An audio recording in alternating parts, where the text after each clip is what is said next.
यह शरारती लड़की फ्रिज में बैठती है, लेकिन जब उसे ठंड लगती है तो वो जाना चाहती है। वो रेफ्रिजरेटर का दरवाजा भी नहीं खोल सकती, केवल रेफ्रिजरेटर को लगातार हिलते हुए देखें। पूरे घर में लड़की की आवाज गूंज उठी। बच्चे की माँ नहीं हिली। 3 साल का जियो मेई। जागने के बाद उसकी आंखें खोलो, माँ को हिलाओ, यह सोचकर कि वो पानी पीना चाहती है, लेकिन माँ ने कोई प्रतिक्रिया नहीं दी। जियो मेई खुद खड़ी हो गई। लिविंग रूम से टीवी की आवाज आ रही है। उसे लगता है कि उसके पिता टीवी देख रहे हैं। पापा! उसने किसी का जवाब भी नहीं सुना। घर गुब्बारों से भरा है, क्योंकि कल उसका जन्मदिन था। वो बाहर जाकर अपने पिता को ढूंढना चाहती है, लेकिन वो दरवाजे के घुंडी तक पहुंचने के लिए पर्याप्त नहीं है। उसने देखा कि नल बंद नहीं था। तुरंत एक कुर्सी उठाई और उस पर चढ़ गए। बहुत मेहनत लगती है, लेकिन फिर भी नल बंद नहीं कर सकता। उसने देखा कि पानी ओवरफ्लो होने वाला है, लेकिन जमीन पर एक एल आकार का विद्युत आउटलेट है। एक बार बिजली का आउटलेट गीला हो जाता है, परिणाम बहुत अप्रत्याशित होंगे। जियो मेई अपने साथ टीवी देखने के लिए अपनी माँ को जगाना चाहती है। उसने देखा कि उसकी माँ ने कोई प्रतिक्रिया नहीं दी। वो रिमोट का इस्तेमाल कर रही है। उस चैनल पर जाएं जिसे उसकी माँ सबसे ज्यादा देखना पसंद करती है, और टीवी को बहुत जोर से चालू करो। लेकिन उसकी माँ ने फिर भी कोई प्रतिक्रिया नहीं दी। जियो मेई थोड़ा डरा हुआ है, रोना शुरू कर दिया। उसने अपनी माँ को हिलाने के लिए अपनी पूरी ताकत लगा दी।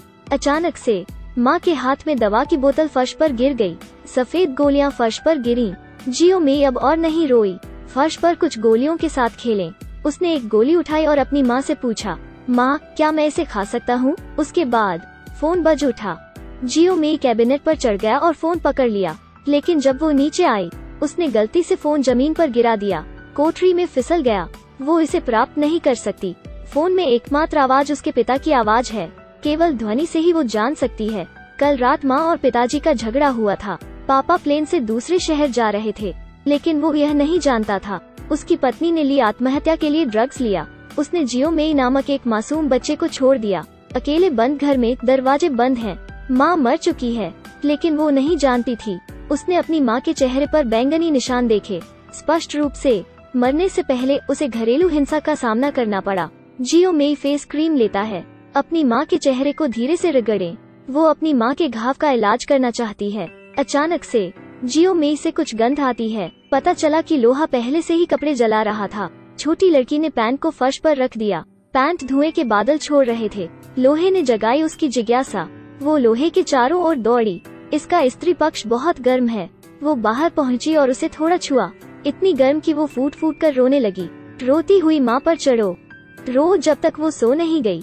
जियो मेई फिर से जाग गया। वो प्यासी थी। वो दूध पीना चाहती थी। वो माँ को हिलाना बंद नहीं करती, लेकिन माँ फिर भी कोई जवाब नहीं देती।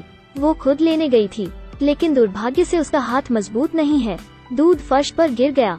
जियो मेई ने फर्श को पोंछने के लिए एक तौलिया लिया। वो केक खाने के लिए ले गई, लेकिन केक भी जमीन पर गिर गया। जियो मेई ने केक को ओवन में डाल दिया, लेकिन वो नहीं जानती कि कैसे अभिनय करना है। मनमाने ढंग से एक बटन दबाएं। ओवन खोलने के बाद फिर केक जल गया। उसे बचा हुआ केक लेना था। सेंकने के लिए आग का प्रयोग करें। तेजी। इसे जला दिया गया था। वो चूल्हा बंद करना चाहती थी, लेकिन वो नहीं जानती थी कि क्या करना है। वो अपने मुंह से आग बुझाना चाहती थी, लेकिन क्योंकि यह बहुत करीब है, उसने उसे जला दिया। वो रेफ्रिजरेटर के सामने खड़ी थी। उसकी सारी शक्ति का प्रयोग करें। उसने फ्रिज का दरवाजा खोला। उसने केक निकाला जो अलमारी में था। वो खाने बैठी। खाने के बाद वो रेफ्रिजरेटर के बारे में उत्सुक थी। उसने फ्रिज से सब कुछ निकाल लिया। फिर उसमें बैठो। धीरे धीरे दरवाजा बंद करो। लेकिन जब वो बाहर जाना चाहती थी, उसने पाया कि वो कोठरी का दरवाजा नहीं खोल सकती थी। फ्रिज हिलना बंद नहीं किया। क्या होगा अगर रेफ्रिजरेटर जमीन पर गिर जाए? परिणामों की कल्पना करना कठिन है। उस समय टब में पानी भी गिरा। गैस के चूल्हे में आग लगी थी। सौभाग्य से जियो मेई अभी भी कोशिश कर रही है।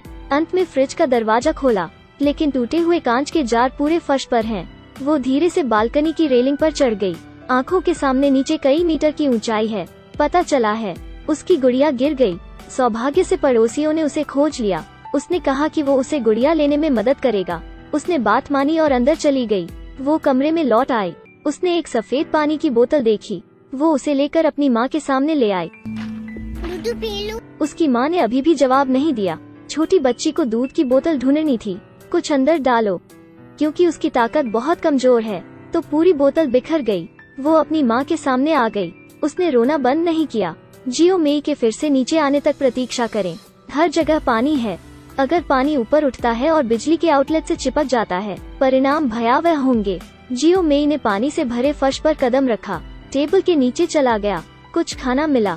इस पल फोन फिर से बज उठा। जियो मेई ने अपना फोन निकालने के लिए एक शासक का इस्तेमाल किया। ये अभी भी पिताजी की कॉल है। अब मेरे पापा कम गुस्से में थे। उसने जियो मेई से पूछा उसकी माँ क्या कर रही थी। वो कहती रही मम्मा नीनू, मम्मा नीनू। वो जानता था कि कुछ सही नहीं था। वो बहुत भ्रमित था। ड्राइवर से कहा घूमो। जियो मेई अपनी माँ के सामने आई। माँ के मुंह में खाना डालो, लेकिन वो इसे अंदर नहीं डाल सकी। अचानक से गोलियों ने जियो मेई का ध्यान आकर्षित किया। क्या मैं उन्हें खा सकता हूँ? फिर जियो मेई ने उसके मुंह में दवा डाल दी।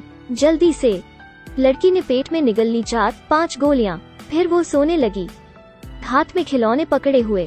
धीरे धीरे सो गया। घर अब खतरा हर जगह मौजूद है। बिजली के लोहे को अभी तक नहीं काटा गया है। नल अभी भी चल रहा है। एल के आकार का विद्युत आउटलेट अभी भी बाहर के संपर्क में है। गैस का चूल्हा अभी भी जल रहा है। गर्म पानी की टंकी में विस्फोट हो गया है। कोई खतरा। सभी भयानक दुर्घटना का कारण बनते हैं। पिताजी अंत में वापस आ गए हैं। उस पल घर धरती पर नर्क बन गया है। दीवार पर जले के निशान हैं। पूरा घर घने धुएं से भर गया। अचानक से जियो मेई की आवाज गूंजती है, पापा घर, मैंने दोनों घर बना दिया। मैं सुंदर से घर बना रहा हूँ। यह एक सच्ची कहानी पर आधारित फिल्म है। पिताजी की आखिरी चीख मुझे एक अंत के बारे में सोचता है। जियो मेई टेबल के नीचे इंतजार कर रहा है। शायद यह सिर्फ उसके पिता का सपना है।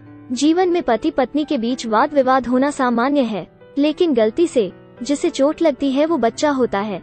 आज की कहानी यहीं समाप्त होती है। मेरे पीछे आओ आपको और विशेष फिल्में देखने के लिए लाने के लिए।